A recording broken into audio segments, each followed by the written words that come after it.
Good afternoon, world. We have a special edition of Cedric and Brian this afternoon. Good afternoon, and it shouldn't come as a surprise. Yes, we are going to talk about, hopefully for the last time, poor Breonna Taylor. And left, right, middle, hopefully this will be the last time we talk about this and let that poor woman rest in peace. And we're going to talk about the peaceful protests following it. I'm Cedric. And I'm Brian, and this is Cedric and Brian.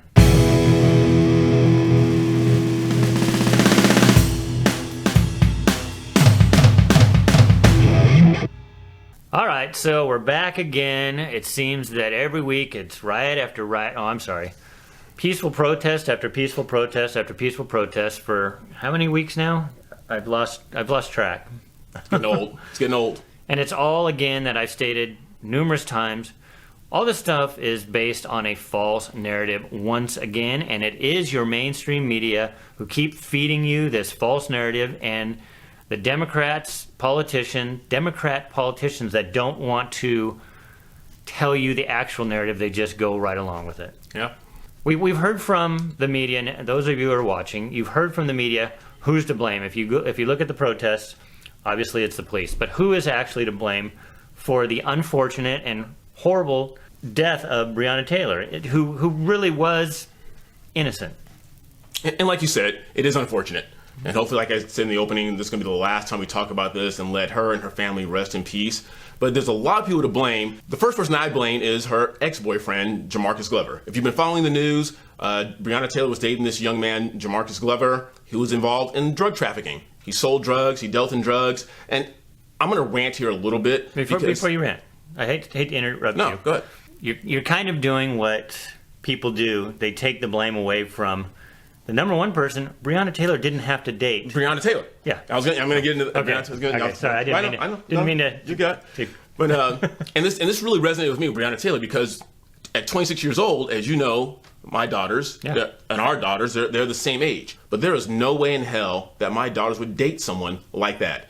And I've been trying to find it. Maybe you guys can leave in the comments. I'm trying to find out where's Breonna Taylor's dad in all this, and I haven't found any sight of him. And that goes back to the major problem in the black community is fatherless homes, especially for young women. And my daughters do not go a long period of time without letting them know that I love them. They have value. They have worth. They get their value and worth from the number one man in their life, which is me. Breonna Taylor, that's her fault. She dated someone who she shouldn't have been dating. If she was my daughter, I'd say, honey, tell me about this guy you're dating. Well, Dad, he's in pharmaceuticals. Tell me more about that. What do you mean he's in pharmaceuticals? Oh, well, he sells stuff. Like, is he a drug dealer? That would be the end of that dating. You are not to see that man. I don't want to see him around. You come around. And she probably got caught up in the money. She was the money handler.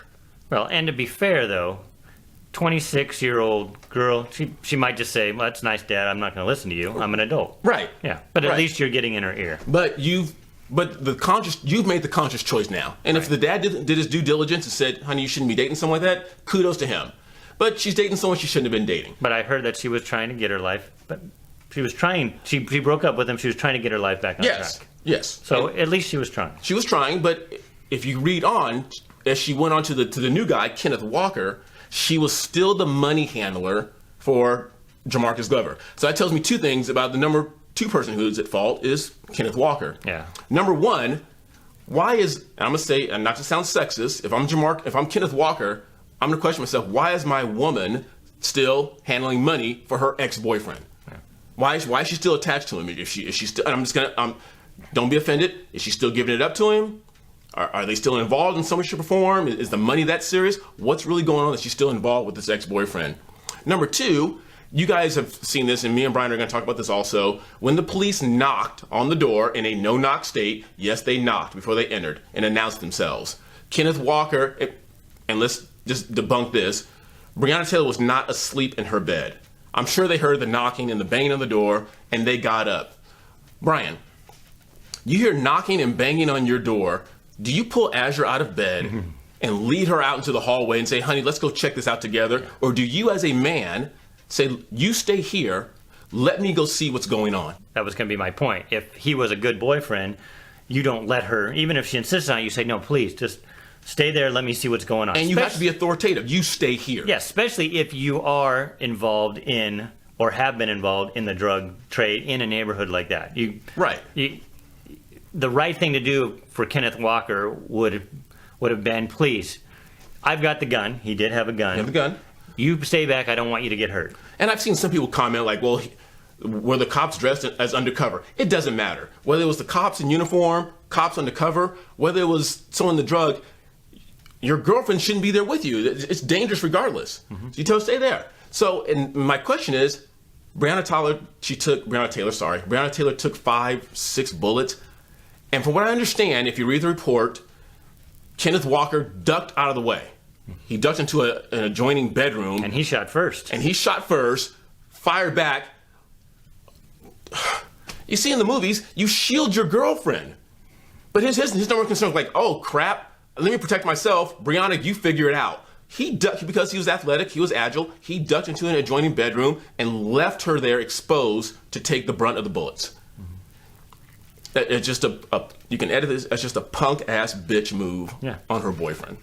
So when the narrative out there is that the police murdered this girl, first the narrative was they shot her when she was sleeping. In her own home, they shot, okay. That's not true. That wasn't true. Number two, it was a no-knock warrant, so people could say, well, we don't like no-knock warrants. Now we found out that they knocked anyway. So, yes, I think maybe they should change no-knock warrants. So they did knock, so that debunks that. They fired second, the officers. So by all accounts, Kenneth Walker fired, hit in the femoral artery.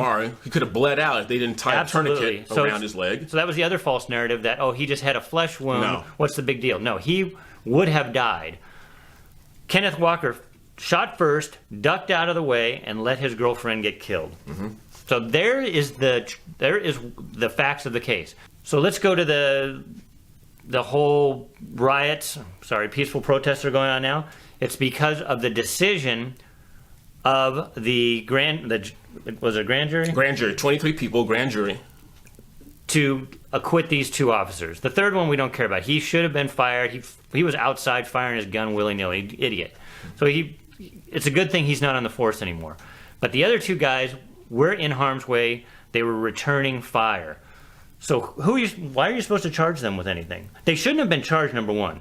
Right. We could have avoided this second wave of riots if at the beginning they said there's really no reason to charge these two. They were just in a gunfight, unfortunately, and somebody got killed. It was unfortunate. But what were you going to charge them with? That's a good question. It's a rhetorical question, I'm sure. And so why did they even have to go to trial? Because they had to give them something. Because I think the police, everybody else, they're trying to avoid these situations of cops bad, black people suffer. That narrative that's out there so much. And again, I want to say this over and over again, this 26-year-old woman, because of a choice, every single one of you listening out there, where you are in life, decisions you've made. Whether you're white, black, Asian, whatever, you married the person you're married to because you made a left at this light, or you swept right or swept left and you went on a date. We all have to be accountable for the decisions we make, and certain things that you do have certain repercussions. Officers had every right to do what they did, and now they're in hiding. The guy who almost died, and I'm sorry, I can't remember his name right now, that got shot in the leg, him and his wife and his kids and even his in-laws, his parents, they're basically all in hiding right now because they fear for their lives because he was doing his job. Right. And what is a cop supposed to do? You get fired at, and again, I think people watch too many movies. Cops fired, he's supposed to jump and duck behind the couch and peacefully talk the person down who's shooting at him. Yeah. No, you fire back. We can say it is the fault of the system, but not that the system is systemically racist, because there is no evidence, and this is the whole BLM thing, there's no evidence whatsoever that this has anything to do with race. And then, and so a lot of you are asking, well, and I have friends who ask me this, well, Cedric, where do you guys get your information from? Because CNN, MSNBC, ABC, they're saying this. And Brian and I, we do our best to try and get the right information. And I don't think we've put out a video yet that I would take back.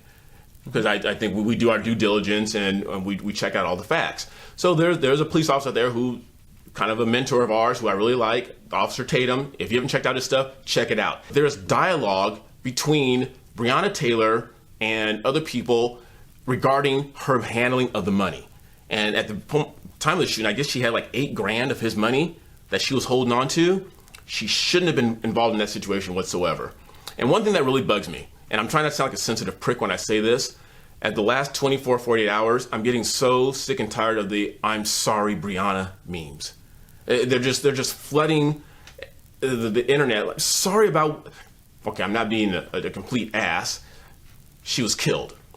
She made some poor decisions. She got involved with people who made even worse decisions, and she has lost her life. But what were you expecting that now you have to offer an apology to? I know money doesn't cure all ills, but her family has $12 million now. Does that bring her back? No, I'm not saying that. If we're going to take every tragic situation and turn it into something where somebody has to get charged with murder, every auto accident that happens on a slick, rainy day, you can't, sometimes there is no one to blame. Other than I said, it could be the system. Maybe we change our system of the way we fight the war on drugs. Maybe we don't worry about these drug deals. Maybe it's just part of commerce.